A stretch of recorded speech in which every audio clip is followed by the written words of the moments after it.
আসসালামু আলাইকুম রহমতুল্লাহি বারাকাতু। কেমন আছো সবাই? আশা করি সবাই ভালো আছো। আমি আজকে জটিল সংখ্যার পার্ট 7 নিয়ে তোমাদের সামনে হাজির হয়েছি। আজকে আমি শিখাবো কিভাবে একটি জটিল সংখ্যাকে অন্য একটি জটিল সংখ্যা দ্বারা ভাগ করতে হয়। মানে আমরা শিখবো আজকে জটিল সংখ্যার ভাগের ধর্ম। ঠিক আছে? ধরুন যে কোনো একটি জটিল সংখ্যা হচ্ছে 3 + 2i এবং আরেকটি জটিল সংখ্যা যদি 4 + 6i হয়,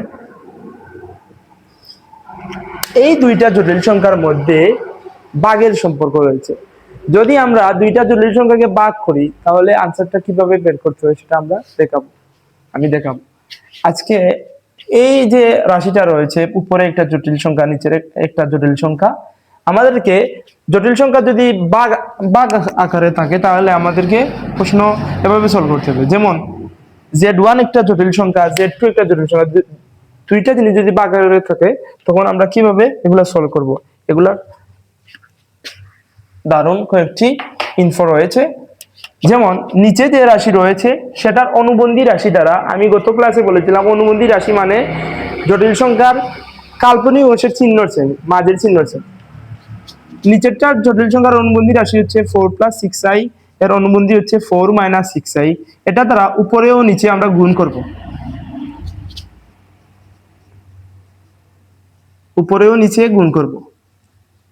এখন উপরে একটা জটিল সংখ্যা, নিচে একটা জটিল সংখ্যা, উপরের জটিল সংখ্যার সাথে প্রথম জটিল সংখ্যার সাথে দ্বিতীয় জটিল সংখ্যা গুণ করব।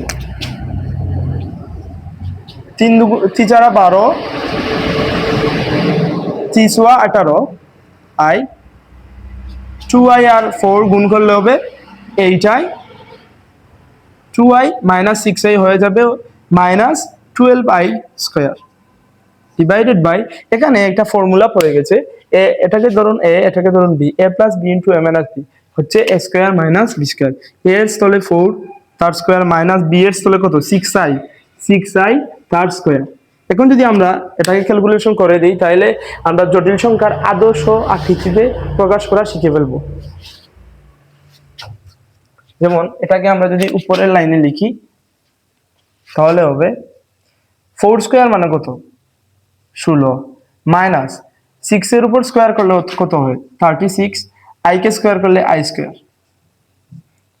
এবং 12 কে যদি আমরা 12ই লিখি -18y + 8i হচ্ছে -10i মাইনাস, আমরা প্রথম ক্লাসে বলেছিলাম জটিল সংখ্যা i² এর মান কত হয় -1 হয়।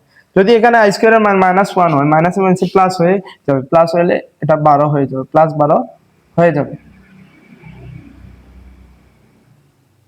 এখন যদি আমরা সিম্পলি ক্যালকুলেশন করে নেই তাহলে আমাদের কাঙ্ক্ষিত আনসারটি পেয়ে যাব।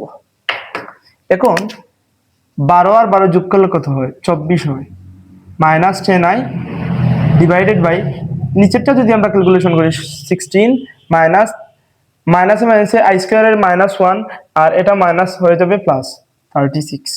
এখন যদি আমরা নিচেরটা যোগ করে নেই 36 আর 16 হয়ে যাবে 52, 24 - 10।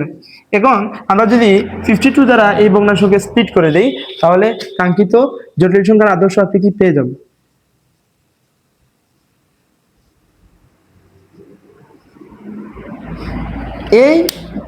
এটাই হচ্ছে এই ভাগ আকৃতির জটিল সংখ্যার আদর্শ আকৃতিতে প্রকাশ। এটার মাধ্যমে আমরা এটার বাস্তব অংশ এবং কাল্পনিক অংশ সহজেই বের করে ফেলতে পারবো। এরকম আরো ভিডিও আসবে জটিল সংখ্যা সংক্রান্ত।